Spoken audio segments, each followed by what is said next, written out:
साथियों, सबसे पहले तो आप लोग का बहुत बहुत धन्यवाद कि समय निकाल कर आप लोग आए हैं। आप लोग से 2-2.5 साल के बाद मुलाकात हो रही है। हम लोग का 2.5 साल हो गए यहाँ पर जिला में।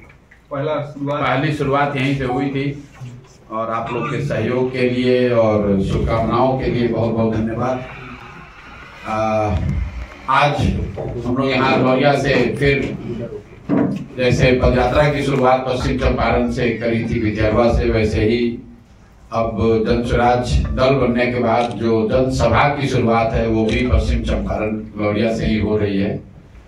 और आगे 2 महीनों में हम लोग का प्रयास है कि बिहार के 100 अनुमंडल, करीब करीब 103 अनुमंडलों में एक बड़ी सभा होनी है। तो उस तहत में चंपारण में, पश्चिम चंपारण में भी करीब 4 बार आऊंगा। यहाँ वैसे है 3 ही अनुमंडल, लेकिन नदी पार एक अलग एरिया है।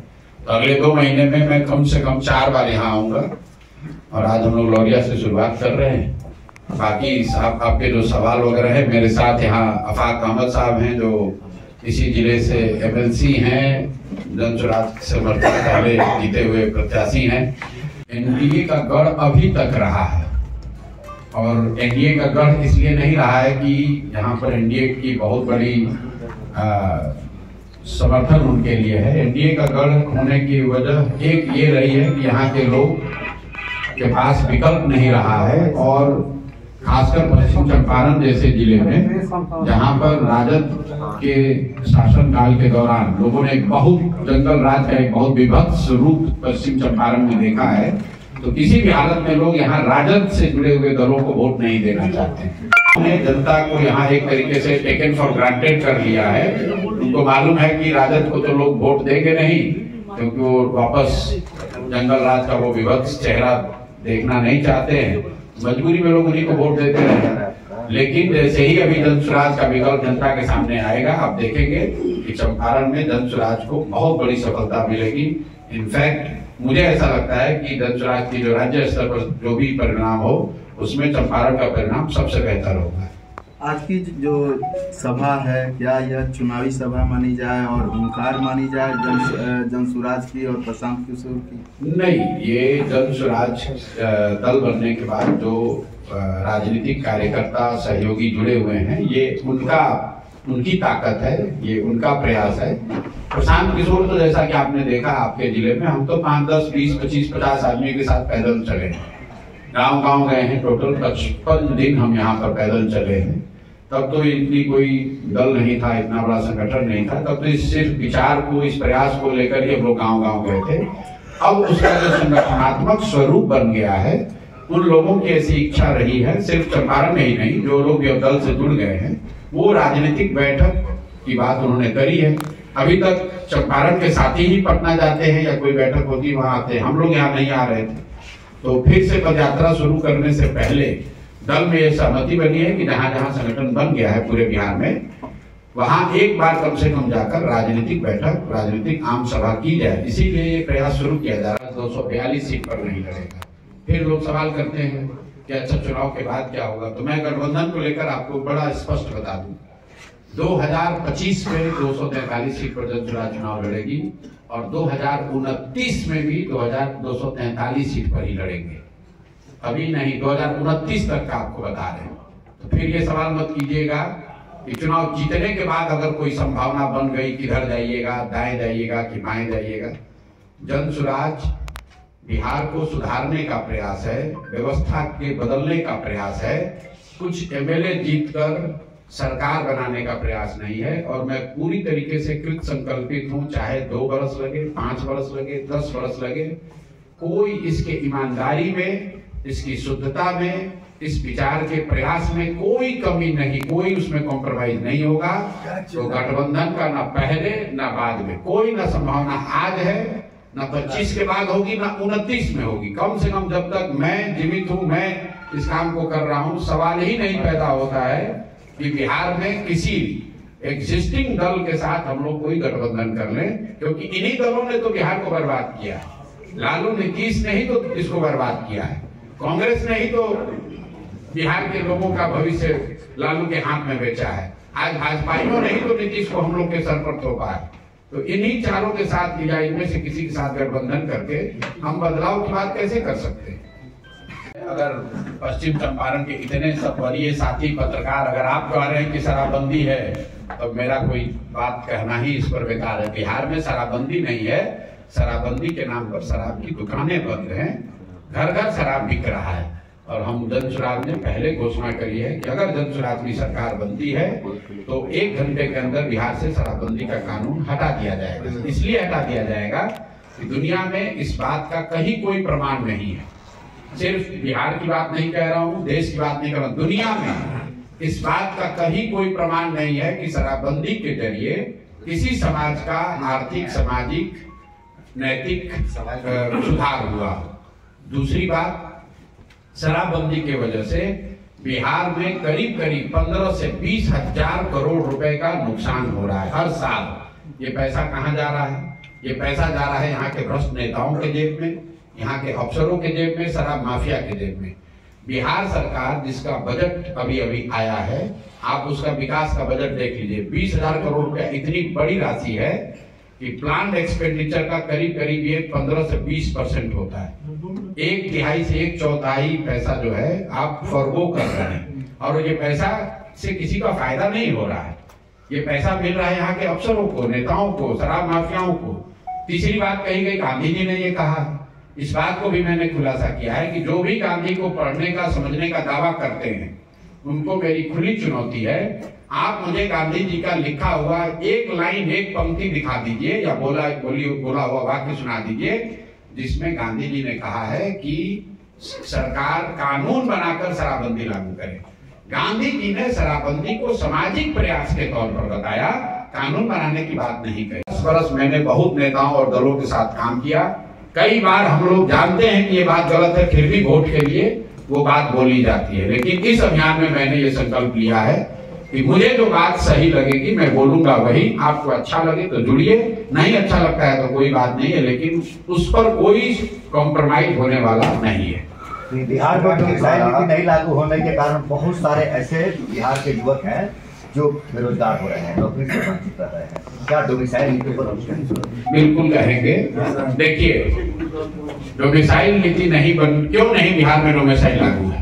इसलिए नहीं लागू है कि हम लोग के मुखिया नीतीश कुमार जी को हर 6 महीने साल भर पर ये फितूर रहता है कि हम देश के प्रधानमंत्री बन सकते हैं। तो उनको लगता है कि दूसरे राज्यों के 10, 20, 50 बच्चों को भी अगर नौकरी यहाँ मिलेगी तो दूसरे राज्य में लोग जाकर कहेगा कि भाई नीतीश कुमार बहुत अच्छा सरकार चला रहा है, वहां हमको वोट मिलेगा। वरना कोई वजह नहीं है कि बिहार जैसे गरीब राज्य में, जहां पर से 50 लाख से ज्यादा लोग 6 से 8,000, 10,000 रुपए की मजदूरी के लिए बाहर जा रहे हैं, वहां पर जो भी सरकारी नौकरी निकल रही है उसमें 50% से ज्यादा लोग यहाँ से बाहर के लोगों को आकर नौकरी मिल रही है। लेकिन जितना नीतीश कुमार इसके लिए जिम्मेवार हैं, उतना ही भाजपा ही जिम्मेवार है। देखिए, ये जो भाजपाई हैं यहाँ पर, ये बिल्कुल बड़े होशियारी से सत्ता में भी हैं और कोई जिम्मेवारी भी नहीं लेते हैं। आप लोग सब यहाँ चंपारण के पत्रकार हैं, आपने कहा कि भाजपा का ये गढ़ है। जरा भाजपाइयों से पूछिए कि भाई शराबबंदी से इतना ही फायदा है तो देश में तो तुम्हारी सरकार है, तुम देश में इसको काहे नहीं लागू करा देते हो? बगल में योगी जी काहे नहीं लागू कर दे रहे हैं शराबबंदी? जरा भाजपाइयों से पूछिए तो। अगर इतना बढ़िया ये कानून है तो बिहार के लोग ही इसका मजा क्यों ले रहे हैं? तुम यूपी के लोगों को भी मजा दिलवाओ भाई, तुम देश में भी लागू करा दो।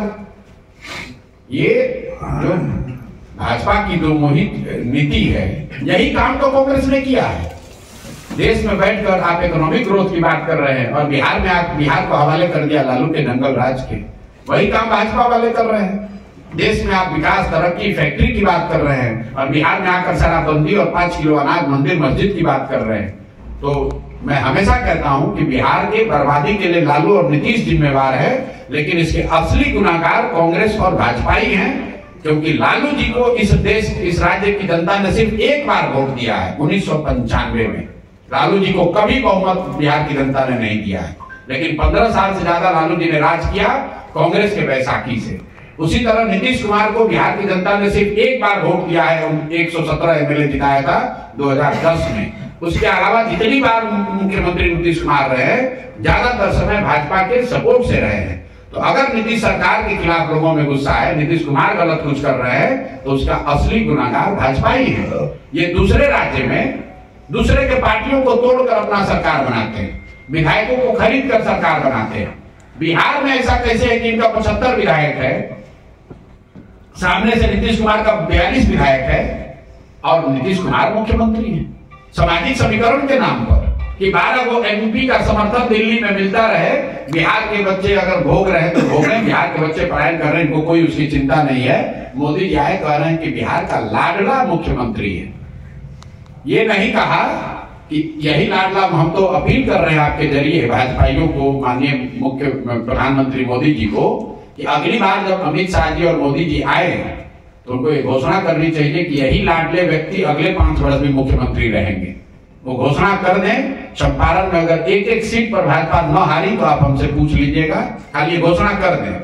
ये लोग नीतीश को आगे मुखौटा बनाकर किसी तरह वोट लेना चाहते हैं, जीतने के बाद नीतीश का भी गला काटेंगे और इस बार अपना मुख्यमंत्री बनाएंगे। देखिए, पैर छूना हम लोग की सामाजिक सभ्यता का हिस्सा है। आप अपने से बड़े व्यक्ति का या जिसको भी आप सम्मान देते हैं उसका अगर पैर छूते हैं उससे कोई दिक्कत नहीं। लेकिन नीतीश कुमार पार्लियामेंट में, देश के संसद में जहां शपथ विधि चल रही हो या जहां पर सरकार का एक फॉर्मल मीटिंग चल रहा है, वहां पर खड़े होकर प्रधानमंत्री का पैर छू रहे हैं, तो वो सिर्फ नीतीश कुमार व्यक्ति और नरेंद्र मोदी का मामला नहीं है। वो बिहार के मुख्यमंत्री हैं, 13 करोड़ लोगों को रिप्रेजेंट कर रहे हैं, वहां पर सारे राज्यों के मुख्यमंत्री हैं। क्या किसी दूसरे ने पैर छुआ नीतीश मोदी जी का? आपको व्यक्तिगत श्रद्धा है, जाकर पैर छुइए। लेकिन आप बिहार के मुख्यमंत्री के नाते देश के संसद में खड़े होकर अगर प्रधानमंत्री का पैर छू रहे हैं तो यही दिखा रहा है कि अपना कुर्सी पर बैठे रहने के लिए नीतीश कुमार पैर क्या छुएंगे, पैर पे बैठ भी जाएंगे। नीतीश कुमार की जो आज दशा है वो तो मुख्यमंत्री बने रहने के लिए कुछ भी करने को तैयार है। आपने कभी सुना कि नीतीश कुमार ने कहा कि भाई चीनी मिल सब चालू हो जाएगा तब हम समर्थन देंगे? अभी तो पूरे देश में यही चर्चा है ना कि नीतीश जी के समर्थन से के देश में सरकार चल रही। नीतीश जी भाजपा के प्रधानमंत्री के बगल में बैठते हैं चंद्रबाबू नायडू के साथ। क्या नीतीश कुमार ने कहा कि वक्फ पे कानून बनेगा तो मैं समर्थन वापस ले लूंगा? क्या नीतीश कुमार ने कहा कि अगर चीनी मिल चालू नहीं होगा तो मैं समर्थन वापस ले लूंगा? तो नीतीश कुमार को बिहार की फैक्ट्री की बात नहीं करनी है, मुसलमानों के साथ यहाँ जो गलत हो रहा है उसकी बात नहीं करनी है। उनको बात करनी है भैया हमें मुख्यमंत्री बना दो, हम तुम्हें समर्थन दे देंगे। क्या लग रहा है चुनाव में फिर पलटी मारेंगे? कहां पलट के कहां जाएंगे? नीतीश कुमार को कहां दम है कि पलट के कहीं जाए? वो तो नीतीश कुमार पार्टी जीतने के बाद करते हैं। एक चीज आप लोगों को ध्यान नहीं है, नीतीश कुमार अपने पूरे जीवन में कभी भी एक बार छोड़कर, जब उनका चुनाव मैंने लड़ाया था, अगर 2015 को छोड़ दीजिए तो नीतीश कुमार आज तक अपने पूरे जीवन में भाजपा के बगैर चुनाव नहीं लड़े। क्योंकि वो लड़ते हैं भाजपा की ताकत से, भाजपा के पैसे से, भाजपा के संगठन से, और जीतने के बाद वो पलटते हैं। तो नीतीश कुमार आप लोग भी जाकर जांच लीजिएगा, 2015 को अगर अपवाद के तौर पर हटा दीजिए, जो चुनाव मैंने लड़ाया था 2015 को छोड़ दीजिए, तो नीतीश कुमार का बूदा नहीं है कि वो अपने दम पर लड़ लें या राजद के साथ जाकर लड़ लें। तो कोई पलटने की बात नहीं है, वो भाजपा के साथ ही लड़ेंगे और ये कोशिश करेंगे कि भैया फिर से कोई जुगत लगाकर भाजपा वाले बनाए तो भाजपा वाले, न बनाए तो उधर पलट के बना ले। लेकिन इस बार जनता भी तैयार बैठी है, उनको इतना हम लोग पिछले कई महीनों से मैं कह रहा हूं कि नीतीश जी शारीरिक तौर पे थक गए हैं, physically tired and mentally retired. Nitish Kumar ji की मानसिक स्थिति ऐसी नहीं है जो इस राज्य के मुख्यमंत्री बने रहे, लेकिन ये दुर्भाग्य है इस राज्य का और कहीं ना कहीं भाजपा इसके लिए दोषी है। उनको मालूम है, ये बात सबसे पहले हमने नहीं कही, तेजस्वी यादव ने नहीं कही, सबसे पहले इस बात को नवंबर 2023 में भाजपा के यहाँ के सबसे बड़े नेता सुशील मोदी जी ने सदन के बाहर कहा कि नीतीश कुमार जी को कोई गंभीर मानसिक बीमारी है। ये हमने नहीं कहा, ये सुशील मोदी जी ने कहा है। उसके बावजूद अगर कोई मानसिक तौर पर बीमार व्यक्ति को आप मुख्यमंत्री बनाकर थोपे हुए हैं बिहार पर, तो इसीलिए मैंने कहा कि गुनाहगार कौन है, गुनाहगार कौन है आप देख लीजिए। हम तो आपको कैमरे पर चुनौती दे रहे हैं। नीतीश कुमार, रोग की बात छोड़ दीजिए, अपने मंत्री परिषद के सदस्यों का खाली नाम बता दें, बाकी बात छोड़िए, बिहार की समस्या, विभाग में क्या हो रहा है नहीं हो रहा है सब छोड़िए। अगर विभाग के सभी मंत्रियों का नाम बिना कागज देके बता दें तो मैं मान लूंगा कि वो स्वस्थ है और 5 साल उन्हीं को मुख्यमंत्री होना चाहिए। नीतीश कुमार अपने विभाग के मंत्री परिषद के साथियों का नाम तक नहीं बता सकते हैं, और पटना में या जो लोग भी नीतीश कुमार के इर्द गिर्द हो रही घटनाओं को गंभीरता से देख समझ रहे हैं, वो सब बात ये जानते हैं कि नीतीश कुमार की अभी मानसिक स्थिति ऐसी नहीं है। उनको तो ये याद नहीं रह रहा है कि किस जिला में हम जा रहे हैं। वो 4 बार जब अधिकारी बताते हैं तो उनको लगता है कि भैया हम पश्चिम चंपारण में है, नहीं तो किसको कुछ दूसरा जिला भी बता दे तो कोई दिक्कत नहीं है। और आप देखिएगा चुनाव में ये दिखेगा अभी आपको। अभी तो मुख्यमंत्री हैं तो बहुत घेरे में हैं, कोई बात नहीं कर सकता है, ढाक तोप के उनको पब्लिक के सामने लाया जा रहा है। लेकिन जैसे ही चुनाव प्रचार शुरू होगा और जनता में आकर भाषण देना पड़ेगा, बोलना पड़ेगा, अपनी बात रखनी पड़ेगी, पत्रकार सवाल करेंगे, तो आपको जो मैं कह रहा हूँ ये आपको दिखेगा। आपकी पार्टी को लोग क्यों वोट दें? हमारी पार्टी को तो पहली बात ये हमारी पार्टी नहीं है, ये जनता ने मिलकर बनाया है। वोट इसलिए दें कि 30-35 साल से विकल्प के अभाव में लालू के डर से भाजपा और भाजपा के डर से लालू को देने की जो राजनीतिक बंधुआ मजदूरी है वो खत्म हो। जन स्वराज को लोग वोट इसलिए दें कि देश का सबसे गरीब, पिछड़ा, बेरोजगारी वाला राज्य बिहार भी आगे बढ़ने की सोच सके। लोग जन स्वराज को वोट इसलिए दें कि यहाँ के 60 साल से ऊपर सभी महिला पुरुष को 2000 रुपए का पेंशन मिल सके। यहाँ के लोग जन स्वराज को वोट इसलिए दें कि 2025 के बाद जब छठ में लोग यहाँ वापस आए तो 5-10 हजार रुपए की मजदूरी के लिए उनको बाहर नहीं जाना पड़े। लोग वोट इसलिए दें कि मनरेगा से कृषि को जोड़ा जाए ताकि बिहार का किसान भी पंजाब और हरियाणा के किसान की तरह समृद्ध बन सके। लोग वोट इसलिए दें कि यहाँ विद्यालय से खिचड़ी बंटना बंद हो, सही में पढ़ाई की शुरुआत हो और गरीब से गरीब का बच्चा भी बढ़िया अंग्रेजी स्कूल में पढ़ सके, ये व्यवस्था बने। इसलिए जन स्वराज को वोट दें। सिर्फ भाजपा से डरकर लालू को वोट न देते रहें, लालू से डरकर भाजपा को वोट न देते रहे, और विकल्प नहीं होने की वजह से 30-35 बरस से जो आपकी राजनीतिक बंधुआ मजदूरी है उससे आजादी के लिए जन स्वराज को वोट दें। कलम की डकैती शुरू हो गई, अफसरशाही है। कोई ऐसा विभाग नहीं है जहां बिना पैसे के काम होते हो। अधिकारी कार्यालय इसलिए जाते हैं कि पैसा लेकर ही काम करेंगे और उनकी जो सैलरी आती है वह उनके किसी अन्य कार्यों में जाते हैं। क्या जन स्वराज की सरकार बिहार में बनती है तो यह कलम की लूट पर रोक लगेगी? बिल्कुल लगेगी, और उसका पूरा ब्लूप्रिंट भी हम लोगों ने दिया है। मैं उन व्यक्तियों में से नहीं हूं जो कहता है कि मैं जन स्वराज की सरकार बनेगी तो भ्रष्टाचार खत्म हो जाएगा। भ्रष्टाचार खत्म तो नहीं होगा, लेकिन बहुत बड़े स्तर पर इस पर अंकुश जरूर लगा दिया जाएगा। और उसके लिए जो ब्लूप्रिंट दिया गया है, मैंने 4 बातें बताई हैं। दुनिया में जहां कहीं भी, जिन देशों में भी भ्रष्टाचार पर अंकुश लगाया गया, दुनिया के जो सबसे ईमानदार देश हैं, जो सबसे ईमानदार व्यवस्था है, फिनलैंड है, स्वीडन है, डेनमार्क है, न्यूजीलैंड है, उन व्यवस्थाओं को अगर आप ध्यान से जाकर देखिएगा, वहां पर लोगों ने वहां की व्यवस्था में 4 बात को किया है। पहला बात, लोगों ने ईमानदार प्रत्याशियों को चुनकर भेजा है। दूसरी बात, सब बहुत बड़े पैमाने पर सरकारों ने सत्ता और संसाधन का विकेंद्रीकरण किया है। तो हम लोग यहाँ चाहते हैं, इसीलिए जन स्वराज का नारा है सही लोग, मजबूत आदमी नहीं, गलत आदमी नहीं, चाहे कमजोर व्यक्ति हो लेकिन ईमानदार हो, सही हो, उसको ही चुनाव में हम लोग उतारेंगे। दूसरी बात, अगर जन स्वराज की सरकार बनती है तो बड़े पैमाने पर सत्ता और संसाधन का विकेंद्रीकरण होगा। कम से कम 1/3 विकास की राशि पंचायती राज व्यवस्था के चुने हुए प्रतिनिधियों के जरिए खर्च की जाए।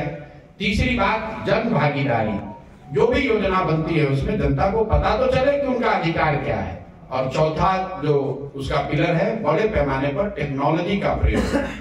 जैसे आप देखिए, सरकार यहाँ जबरदस्ती स्मार्ट मीटर लगा रही है बिजली का। किसी ने नहीं पूछा कि भाई जब तुम नल जल योजना बना रहे थे, अगर तुमने नल जल योजना में स्मार्ट मीटर लगा दिया होता तो पटना में बैठे बैठे पता चलता कि कौन सा मोटर ऑन हुआ, कितना पानी निकला, किसने कितना पानी कंज्यूम किया, तो वो तो भ्रष्टाचार पूरा उसमें कम हो जाता। अभी सरकार को पता ही नहीं कि कितना नल जल योजना कब चल रही है कि नहीं चल रही है।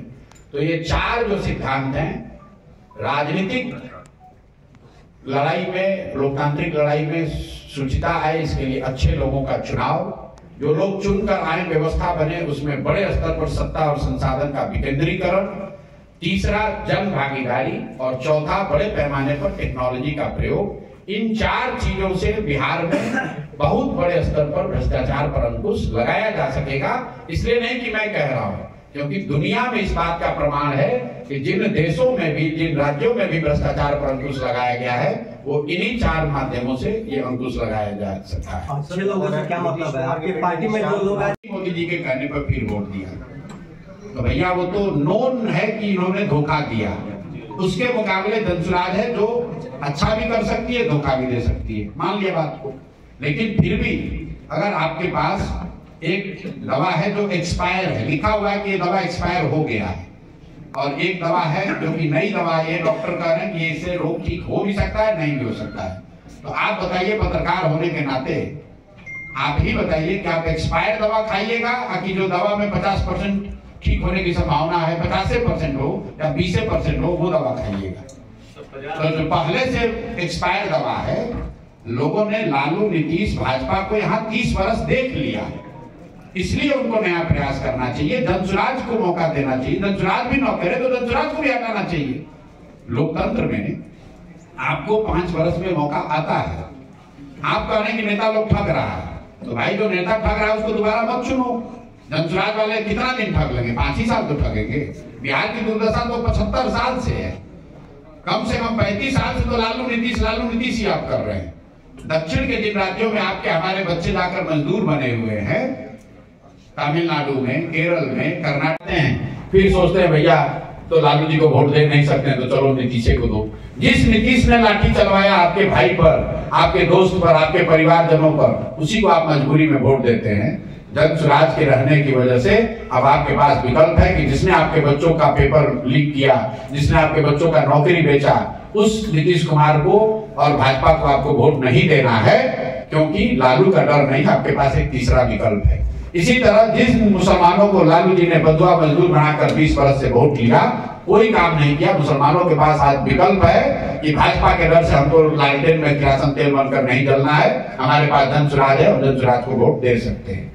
तो विकल्प नहीं होने की वजह से जो आपकी राजनीतिक बंधुआ मजदूरी थी वो खत्म हो रहा है, इसलिए आपको धनसुराज के लिए वोट देना चाहिए। धनसुराज काम क्या करेगा, उसमें लोग कैसे हैं, उसका प्रोग्राम क्या है, ये सब तो विषय है, लेकिन सबसे बड़ा विषय ये है कि हम लोग की राजनीतिक बंधुआ मजदूरी खत्म हो। देश को आजादी मिल गई, लेकिन बिहार में लोगों को राजनीतिक आजादी अभी भी नहीं मिली हुई है, और उस आजादी के प्रयास में सबसे बड़ा योगदान अभी धनसुराज का है। पहला दल है जो पिछले 3 वर्ष में सब समाज के वर्गों को लेकर एक नया विकल्प आपके सामने दे रहा है, इसलिए बिहार की जनता को आपको इसके साथ खड़ा होना चाहिए।